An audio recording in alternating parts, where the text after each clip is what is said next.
Thank you. Good. So we continue today our series looking at various aspects of hope. And today, as Hilary said, we're looking at waiting in hope.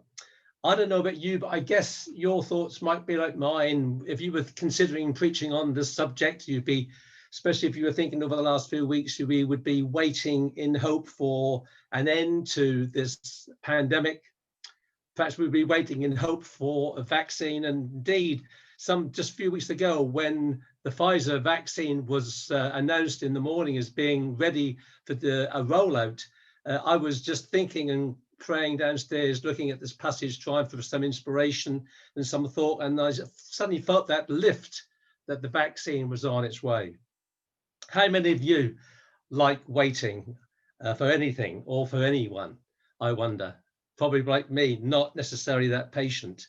Think of the times when I've stood, as you have, with either on your own or with your partner in the Sainsbury's supermarket queue, and you wait in the queue, and that's great. And then you look at the other queue and it's whistling through and you're stuck. So you switch, don't you? Do you? You switch queues, and you know what's going to happen. Someone's going to drop a jar of beetroot in your queue, and sure enough, they do. Or someone can't get the right pin and they're fumbling around in their pocket or in their handbag for another credit card. Or the cashier in the till decides that the till roll has run out or the ink isn't working. You think, for goodness sake, waiting, what a bind. On a motorway, on a holiday, you're probably in the queue, and like me in the car, you probably think, well, you stupid people going down that faster lane, it's not going to change anything. And after a while, you get a bit agitated and think, I wonder if. So actually, sometimes you think, I'll join the queue, and sure enough, as soon as you've done it, the other queue starts moving and you groan in spirit. You have no control over the outcome so often, as it's what's ahead is going on that you're unsure of and unaware of. We live in an instant society, fast food. Wherever you see chips, yeah, you expect, if you see chips on the menu, it's going to be something fast with it, yeah? A burger, a piece of fish already cooked, waiting there, alluringly looking at you through the screen, through the window. The ability to go online and buy things. What? 5 days? 7 days? Give us a break. £3.50. Not a lot for tomorrow's delivery. I must admit, I don't succumb to that, but some people do. Children on a journey, come on, even grandchildren. Are we there yet? We've only just started the journey. You're on a 360-mile journey and you're just getting through Newmarket or somewhere. And are we there yet? Oh, for goodness sake, waiting. So today we are looking at waiting, but waiting in hope. And last week, Emma so helpfully helped us to unpack the Christian understanding of this word hope.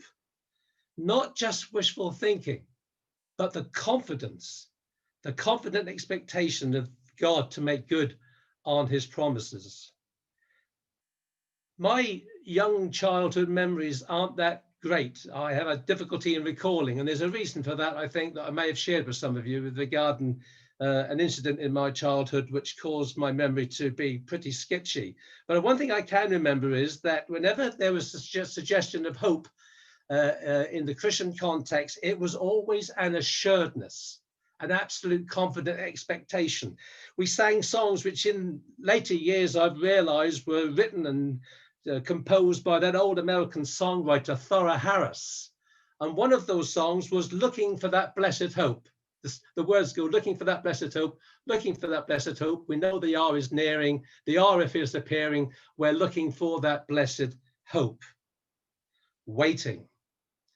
There are daily casual kinds of waiting.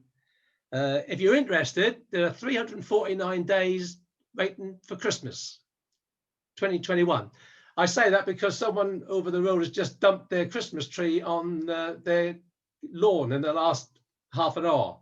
And I thought of Christmas, so I quickly totted up how many days while we were singing the last song. Sorry, Harry.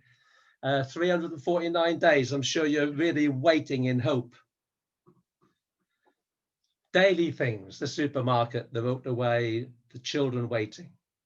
But there are more serious things, aren't there? The single person who waits and hopes, wondering if God will ever show them a godly partner for them to spend their life with. A waiting couple like Zechariah and Elizabeth in the New Testament, waiting for a child. Or someone waiting for God's call on their life, which they know is there, for that to be fulfilled. Why does God make us wait? As I thought about this, several thoughts come to my mind, and I'm sure they'll come to you, and a lot of you will have a lot of thoughts there. Perhaps the question might give us a clue. What ends up being more desirable for the gardener? David Dutton, I think, is here today. I'm sure David's here. He's a good, keen gardener. I will look at his garden with envy when I go by, but I can't transfer it to my patch, so I'll have to put up with it. And I wonder for him, with his water butts all around his house, he's actually looking forward to a good, steady rain. He told me so, rather than 4 inches in an hour. He wants it spread over a few days. That's the best kind of water. And the same, I think, is true with the best things from God, our Christian character, the things that we talk about, the things that we practice. They're things that are consistently sunk into us and patiently by Jesus as he teaches us again and again. And as I was thinking early this morning about today, I thought, this is what sermons are about, aren't they? It's about, we come to a service every Sunday, we hear the word of God, and really what is happening is we are reinforcing, is being reinforced, God, the principles, theology, doctrine, teaching, encouragement is being reinforced into our Christian character time and time again. And our first song, Hilary, thank you. I looked at that again just now as we were listening to it, was so helpful. That song, if it was the first one, the one about the reflective one, sorry, that song is so wonderful. It actually encapsulates all of what I'm going to say this morning.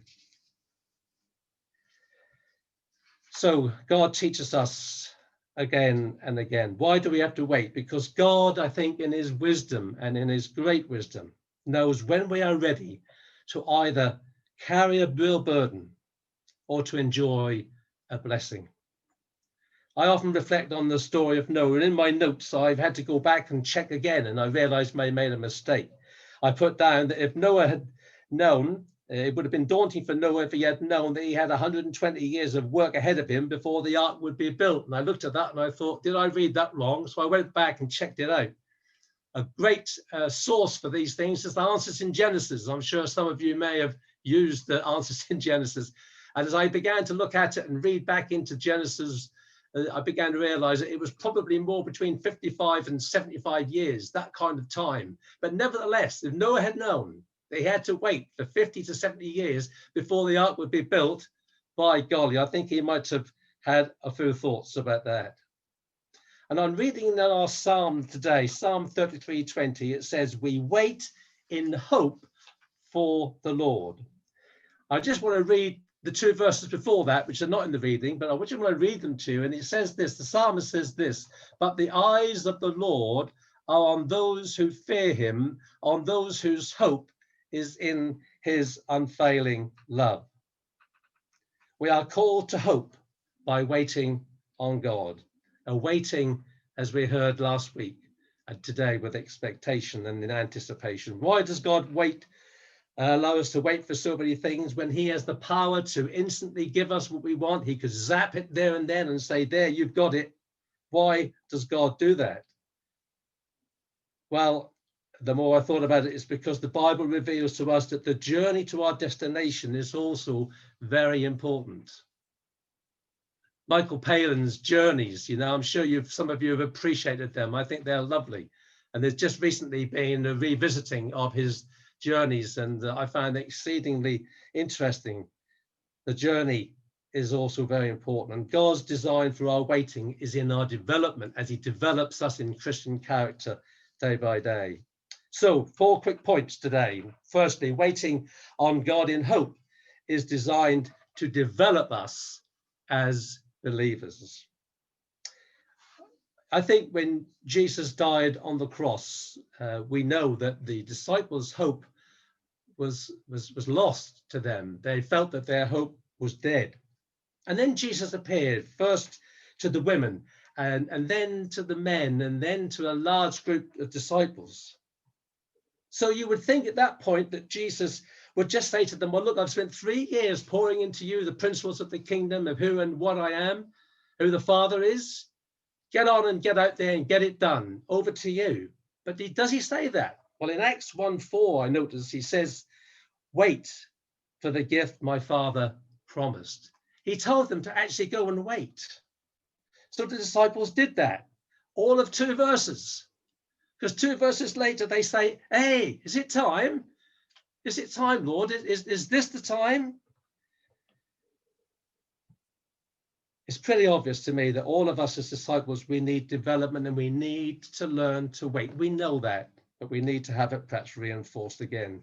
And the Hebrew word that I notice used in these kind of passages is the Hebrew word kovah, spelt Qavah and other variations, which means to wait actively with anticipation, hopefully waiting for God to act. And a similar passage, and a familiar passage, is in Isaiah 40:31. Isaiah 40:31, those who kovah, those who wait with anticipation upon the Lord, will renew their strength. They will mount up with wings like eagles. They will run and not be weary. They will walk and not faint. God's clear design, friends, in our waiting for whether it be answered prayer or that provision that he promised us. Perhaps it's for healing, for our relationship with someone in our family or a loved one or someone else to be restored. Perhaps God is speaking that into our hearts this morning, is to develop our relationship with him. It's a waiting, but it's a waiting with anticipation and expectation. So firstly, waiting in hope is to develop us. Secondly, waiting on the Lord is first desiring God. That's a biggie, this, isn't it?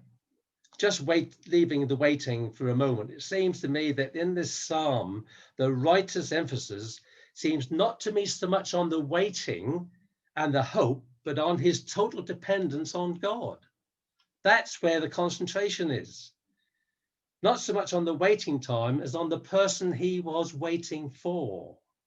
His God, the one that he had total dependence upon. And throughout the scriptures, as we read them, the emphasis is not having all the answers and the timetable laid out, but it's dependence on the Lord. Our dependence is on him. Our focus is on him. Psalm 62:1 says, my soul finds rest in God alone. My salvation comes from him. And David, the writer, was clearly writing in a time of distress and stress. Do you and I long for God? I think often I long for the things of God, but we must learn to long for God. And he allows us to wait because he's trying to transform our desires. If you think about it, if all we ever want is for God to get us out of the mess that we're in, then do we really want him? Are we desiring him?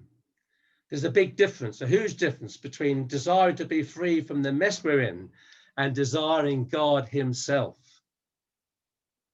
Let's be honest with ourselves. Do we want to be free from the penalty of sin, but have no desire to be in the presence of God? Is a big question. And if I am not desiring God, I'm not really waiting in hope on him. So waiting in hope to develop us, waiting on the Lord is desiring God first and foremost. Thirdly, waiting on the Lord in hope means listening to him. You know, I think our hope can be easily negated by deaf ears. Do you ever suffer from that? In the Gospels, as we read in the letters to the churches in Revelation, what do we hear? He who has an ear to hear what the Spirit says. What Jesus is saying, in effect, is, are you willing to wait on me? Are you willing to wait for a word from me? Proverbs 8:34 is a scripture that I love. And there's a reason I'll quickly share with you. I think we've got the time, which is not on my notes, but it's an experience and an instant in my life. The verse is, blessed is the man who listens to me, waiting daily by the post of my doorway. And the reason why this verse is so precious to me is that not long after we were married in 1973, we were living in Norwich in a place called, would you believe it, Berry Street. And we were living there, and I was heavily involved in Christian work. Youth leader, lots of Christian work. I was working for Interschools Christian Fellowship. I did a lot of work for them for my school days.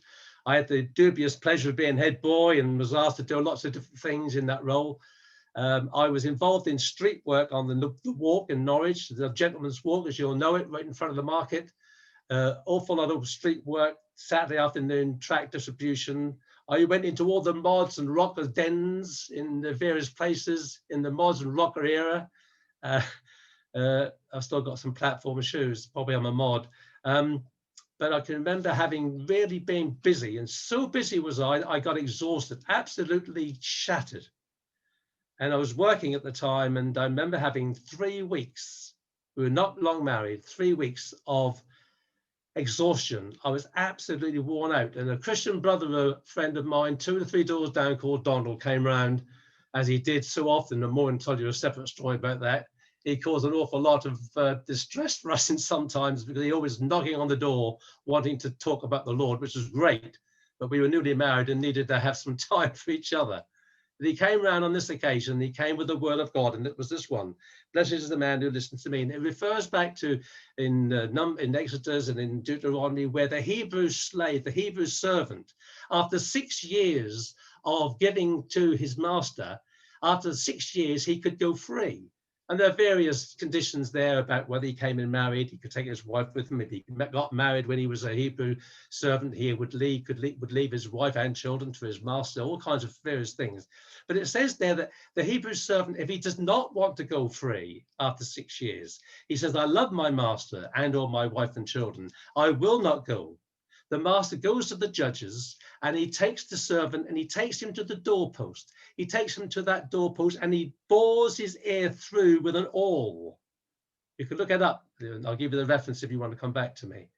And the sense I get there is the Hebrew slave was there waiting at the doorpost, waiting for his master to speak, wanting to respond as he speaks to him. And I needed to know, in my experience in those 3 weeks, as I began to cry upon God, he said, Joel, you need to have some time for God. Not all the things you're doing are great, but by God, if you're not listening to him, you're not spending time with him, things are going to go pear-shaped.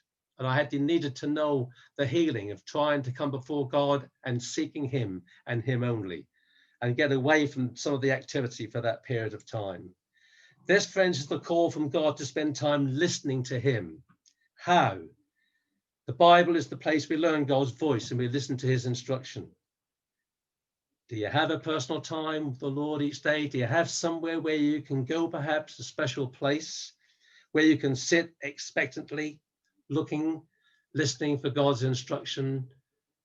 I know it's hard, but in these days of perhaps being confined to our homes, it should be easier. So often, paradoxically, it works the other way, doesn't it? The more time you have, the less you seem to do and the less you seem to make available. But waiting on the Lord in hope means listening to him. And finally, waiting on the Lord in hope means looking to him. What's the first place you go to for your needs? Do you get a bit worried and you go back to your bank balance and you look at your investment and you think, phew, that's better? Do you look to your family? Do you even look to your church? Friends, when we long for, listen to, and look to God in hope, we discover the confidence and trust of waiting and that lovely old word, abiding. And you and I will never rediscover the strength God is promising unless we are willing to wait. It's tough. Waiting on God is designed to develop our spiritual sight so we can see things the way that he does. And waiting on God is designed to develop our spiritual service. So finally, sound like Trevor McDonald, I know, but finally, I want to say that waiting in hope does not mean sitting and doing nothing. That often seems to be what I and perhaps many other Christians sometimes believe and experience. Korva, waiting with expectation, deals with our being, yes, just being. But waiting doesn't just involve being. Ultimately, it involves doing. We don't have time to unpack that any time. I'm hoping that that may well be drifted and grafted into one of another sermon through our series on our hope. Excellent waiters are constantly watching and waiting for a chance to act. We don't see it so much in our country. I've not been to America, but when I see films and I've heard of people who've been to the States, they're waiting for a chance to act, the chance to do something. They're attentive, they're listening, they're watching. Ultimately, it involves doing. I think we often miss God's miracles because they're often in the mundane activity of waiting in hope on God. Waiting is clearly a prevalent theme in the Bible, and a lot of waiting for God. And we need to wait for him and be patient. So I encourage you this week to be patient as you wait in hope, because God is at work in you. God is at work in us as we desire him, as we allow ourselves to be developed, as we listen to him, and as we look to him. And it's looking to him. I feel that's the key, not so much on the reward, but on the rewarder. God bless you as you serve him this week and wait in anticipation for him. Thank you, Hilary.